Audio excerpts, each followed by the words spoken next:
Japan's big mess just got a lot messier because it's the world's mess, really.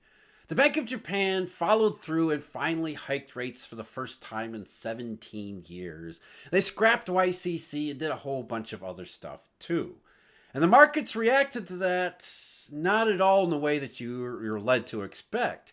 In fact, the reaction in the marketplace was the exact opposite, which is a very key signal here.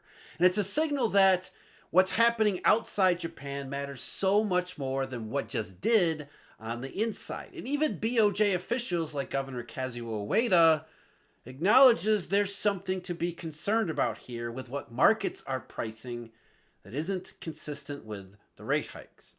So we'll start with what the Bank of Japan just did, and then what markets are pricing that isn't necessarily what the Bank of Japan reasoning was for what they just did, and how it all fits together in this global mess.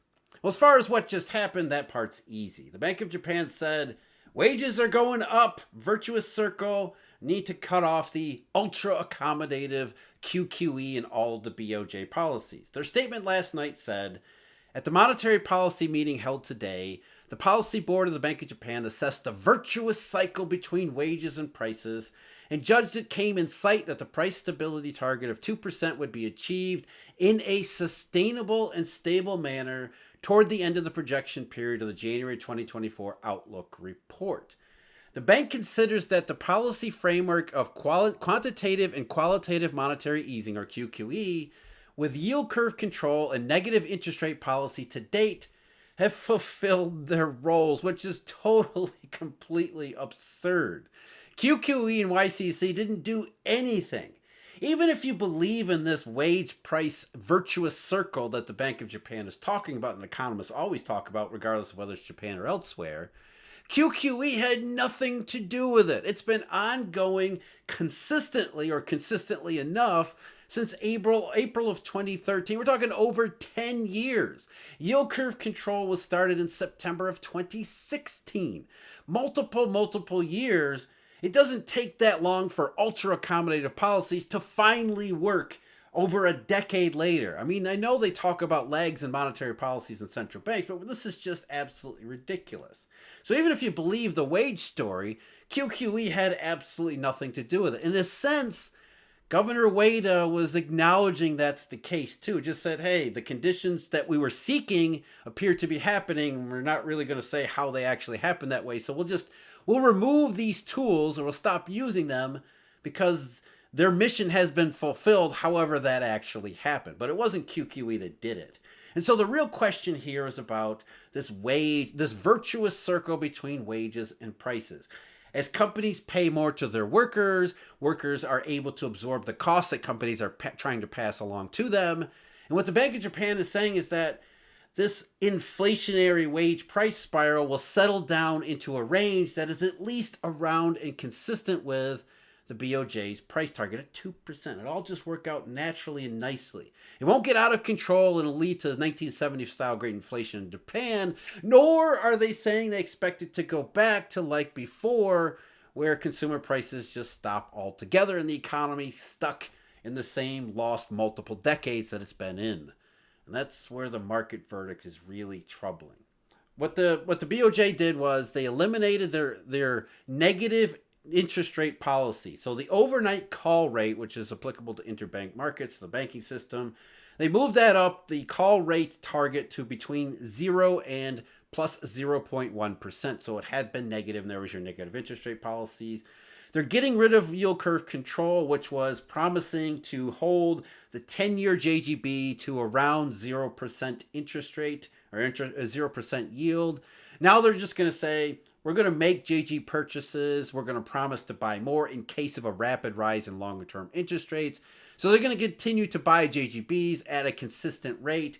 And also, hey, if interest rates start to go up more than we like, we'll buy a few extra ones. So they're just making some more vague promises to intervene in the JGB market, which markets themselves show that they don't need to. They're no longer going to buy ETFs and J-REITs, which are Japanese real estate investment trusts.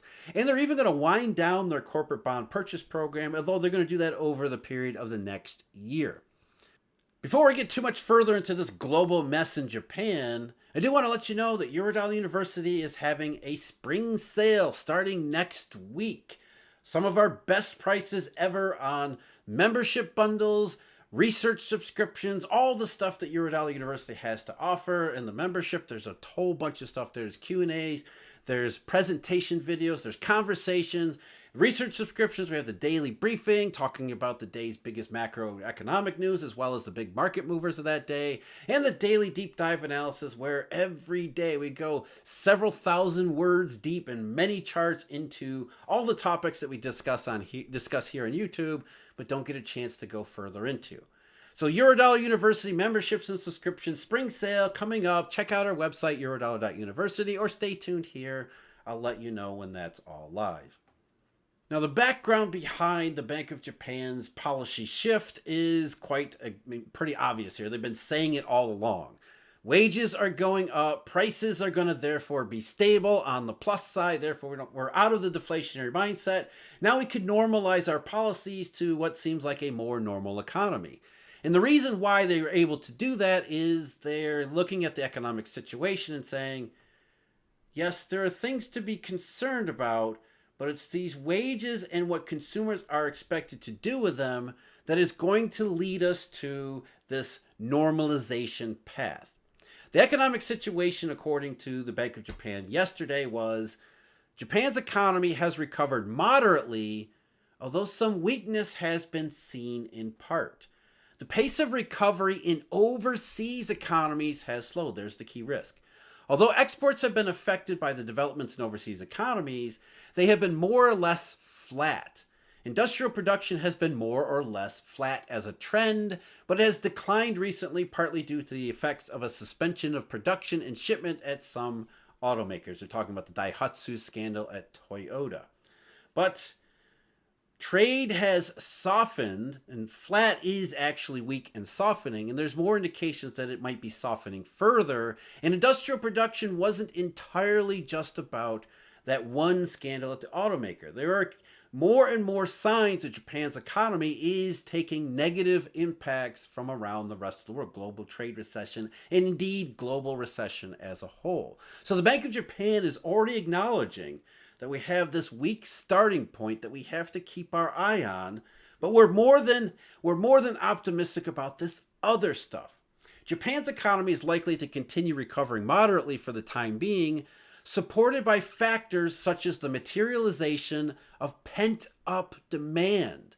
Although it is expected to be under downward pressure stemming from a slowdown in the pace of recovery in overseas economy. There it is again.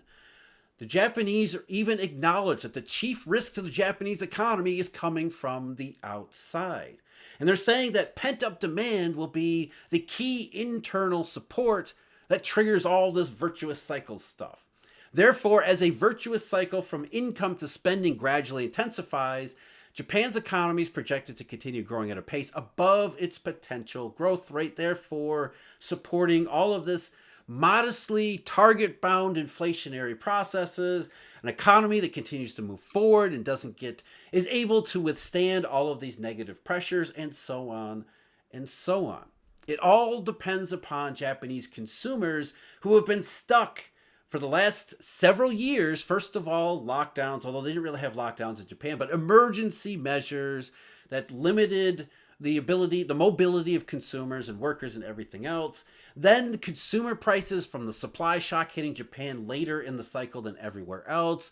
So all of this has led to, in the minds of these economists at the Bank of Japan, this pent-up demand that just give Japanese consumers a little bit of wages and they're going to go out and spend, and it all just works out terrifically. More than enough to withstand the global recession. Except the Japanese government just reported recently, a couple weeks ago, household income and spending. So you would expect that if all of this was true, we'd see at least preliminary signals in the household data. Well, the first part was household incomes, disposable personal incomes, both nominal and real terms, actually did increase pretty substantially in the month of January.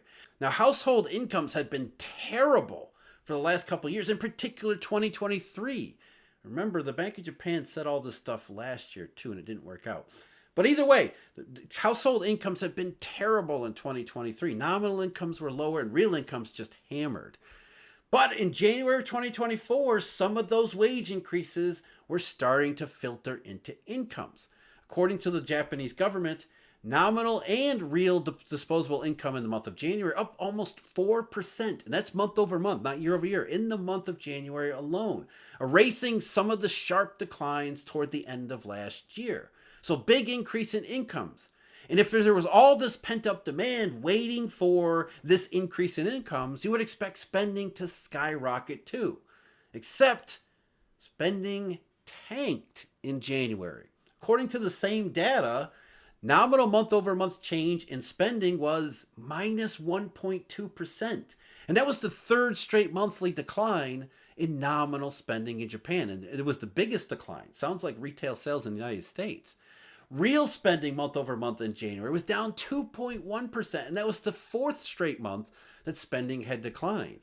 So if the Bank of Japan is counting on pent-up demand being realized by consumers going out and spending, it sure didn't start out that way in January 2024. Now, maybe it will turn around in the months ahead, but even Governor Ueda isn't so sure, because this pattern in spending among Japanese consumers is one that we're seeing all across Asia. In fact, Ueda made a statement about the risk of weak domestic consumption, especially these latest figures. It's by saying that lower spending has become a trend across most of the North Asia economies, and that slowing consumption in places like South Korea remains a very big threat to growth in Japan and the rest of Asia and the rest of the world this year. And of course, the biggest one out of all of them, we talk about North Asia, that's China. China trying to navigate its own internal as well as external problems too, that are going to impact not just the rest of Asia, not just Japan, but the rest of the world too. So they're seeing this consumption pattern across Asia that Japan is acting more or less like. Whether they like it or not, pent-up demand is not showing up. And if Japan ends up being more like the rest of the Asian economy than the rest of the global economy, there will be no virtuous cycle. But it isn't just the big risk to the Japanese economy. It's not just a risk. That's what we're saying here. Consumption patterns have already shifted to the downside in many places in Asia, including Japan. And a lot of it has to do because this is a globally synchronized economy. We can look at all of these individual countries as individual economies, as Keynesian economics tells us to, but in reality, it's really a very synchronized economy, though the degree of synchronization is different, as there are idiosyncrasies to factor, but the overall general direction of the global economy is largely synchronized. So if we see falling consumption in a lot of places in Asia, that's not because of a lot of places in Asia, it's because of weakness across the global economy, whatever those factors might be. And we know what they are. We've seen them. We've been talking about them for years. The downside of the supply shock is having a downside impact on all of these places, including Japan. So you would expect that if the Bank of Japan is suddenly hawkish, although it's not necessarily suddenly, they've been talking about this for quite some time, but now the Bank of Japan is talking more hawkishly, raising rates, limiting its monetary policy, normalizing its monetary policies in its own parlance. At the same time, other central banks around the world, including the Federal Reserve, have at least paused their rate hikes and are actually talking about rate cuts maybe a little bit later on in the year. That should be local currency positive. By mainstream sense, local central banks raising rates, other central banks lowering rates. That means money that was, from Japan's perspective, lent out in the rest of the world should start coming home to somewhat better opportunities and investment. Higher rates in Japan should be JPY positive, stronger yen versus other currencies. But going back to really last week, the yen has been weakening all over again, including the last couple days. Yesterday leading up to the BoJ announcement, and then today, aggressively weak after it. The yen had been about 150.5 on March 4th, and then it started to rise consistent with growing certainty that the Bank of Japan was going to raise rates. Got above 147 on March 11th, but then by last Friday, it was already back down to 149. It was 149 yesterday. The Bank of Japan comes out and says, yes, we see everything good about the Japanese economy. We're ending our negative interest rates and we're thinking about normalizing policy further. And instead, JPY tumbles all the way to 150.75, which was the lowest since February 13th. And in fact, that's really close to the November lows, which would be an exceptional low. So JPY falling even further here is not what you would expect to see in response to the hawkish central bank activity or really the basis behind it. And just like CNY falling, JPY falling is a signal that, first of all, just the other side of it, that the dollar is rising, which is not a good sign for Japan or for anyone. In the bond market, the JGB market, same thing. You would expect with rate hikes that yields would be pushed higher. That's the fallacy of the series of one-year forwards in government bonds. They respect and obey inputs from the short end of the curve that are delivered by the central bank. So JGB yields should be rising, especially relative to other factors of consideration. Plus, the economy doing better, higher growth and inflation expectations, all that, yields should be moving up pretty sharply. And they had been. The 10-year JGB had been under 70 basis points in yield at the end of February, got up to nearly 80 basis points as of last Friday. But then yesterday and today, down about 3 basis points or a little bit more in each day, to the point that just before I started recording, the 10-year JGB was at 73, heading into the 72s all over again. It's almost back to where it was at the end of February.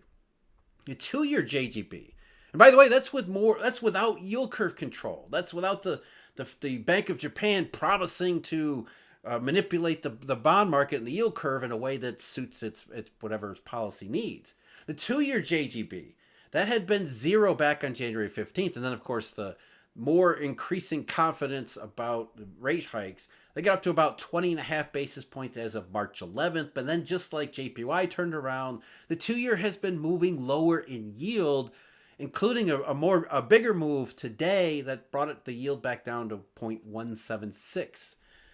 So bond market is not reacting. The currency markets aren't reacting. Instead, those look more like what Wada was talking about with consumption patterns around the rest of North Asia and really beyond North Asia.